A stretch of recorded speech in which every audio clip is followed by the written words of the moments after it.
pose une question, comme il a dit tout à l'heure, j'ai mal. Quel est ce pays où il faut envoyer des gens formés à l'extérieur, qui ont rivalisé avec les Blancs, ont pu voter une loi en 1966 pour dire la terre appartenait à celui qui la mettait en valeur.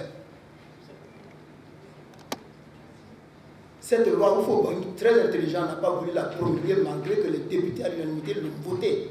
Parce que c'était une loi j'aime de conflit. Il y a une loi 98 qui n'a jamais été appliquée. Parce que nous, on nous a posé comme des indigènes.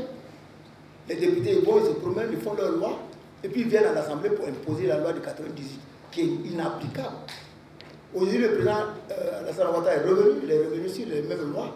Il a donné encore 10 ans pour qu'on revienne dessus. Mais je voudrais le saluer le président de la République qui a compris que les indigènes d'hier peuvent contribuer au développement de leur pays. Aujourd'hui, on nous a donné un roi qui est un scientifique, qui a de l'expérience, qui a vu le monde extérieur, qui est à la tête de cette organisation. Et le président nous a donné un statut pour réfléchir à nouveau. Et je dis, j'ai déjà posé cette question à 2 préfets qui n'ont jamais pu me donner de réponse. À qui appartient le mont Péco? À qui appartient le mont Péco? Un pays en Côte d'Ivoire où on met des barrières pour dire interdit aux Ivoiriens, dans notre propre pays. Et la terre appartient à celui qui l'a maté en valeur. Et le pauvre paysan qui n'a pas d'argent, même pour se nourrir, il a la terre, on le fait à son détriment. Quel est ce pays qui prend les décisions et après qui réfléchit, alors que les intellectuels sont pleins en Côte d'Ivoire? Aujourd'hui, tous les Ivoiriens courent pour planter EVA. Mais il n'y a plus de place pour le manioc. Il n'y a plus de place pour le comment ça s'appelle, la banane. Et c'est la pauvreté qui arrive. Hier, le président Foucault-Boigny, visionnaire, a mis un ministre de l'agriculture, qui englobait ministre des mines, énergie et forêt. Aujourd'hui, on a partagé en part. On dit qu'ils s'entendent où? Ils s'entendent où? Les ministres s'entendent où? Chacun veut gérer à sa manière et la pauvreté traverse la Côte d'Ivoire. Nous ne méritons pas ça. Donc, RED+, je vous remercie. Vous voyez, quand je parle fort, c'est parce que le Conseil m'a envoyé gérer avec le FLEG, avec l'Union européenne, on a un partenariat jusqu'en 2017 pour voir un bois qui est légal en Côte d'Ivoire. Il y a un bois qui n'est pas légal et puis il y a un bois qui est légal. Aujourd'hui, on trouve qu'il y a des gens qui sont gardiens de la forêt et on importe d'autres personnes pour les installer et ils sont là, ils ne vont pas rentrer. Quelle est cette politique?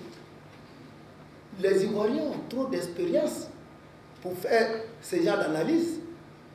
Je voudrais dire que si Fred nous a invité avec Red Plus nous a invité, quelle est sa vision sur cette terre qui appartient à plusieurs personnes?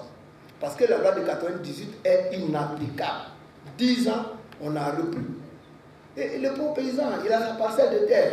Parce qu'on dit que la terre appartient à l'État. La terre n'appartient pas qu'à l'État. La terre appartient à des individus qui ont leur parcelle de famille. Et aujourd'hui, on veut qu'il y ait la paix. Et on cherche pas les solutions. Le roi, je crois que ça fait partie de nos sujets. Les indigènes vont devenir aussi des intellectuels. Et ils vont aider le pays à avancer. Je vous remercie. Mais ils ont dévasté, ils ont détruit la forêt de la Marawi. Mais maintenant, derrière nous là-bas, il y a d'autres personnes qui viennent couper les arbres, qui passent, ils viennent s'installer. Quand ils viennent là, c'est devant ma maison, ils sont. Ils viennent se reposer là. Qui les autorise? Qui les autorise? Le peuple n'est pas au courant, on ne sait rien, mais il passe. Si ce n'est pas le bois, c'est des chargements de charbon de bois. Tout ceci met mal à l'aise dans la région de Marawi. Nous ne sommes pas contents.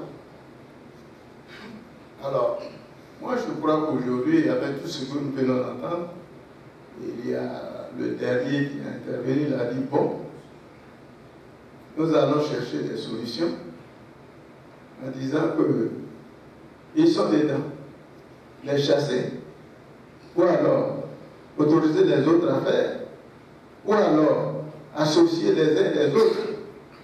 Nous attendons pour voir. Mais je vous dis que je suis un peu satisfait. Alors il faudrait que l'État cherche une solution pour régler le problème de la Marawi. Je vous remercie. Merci, Nana Ndri.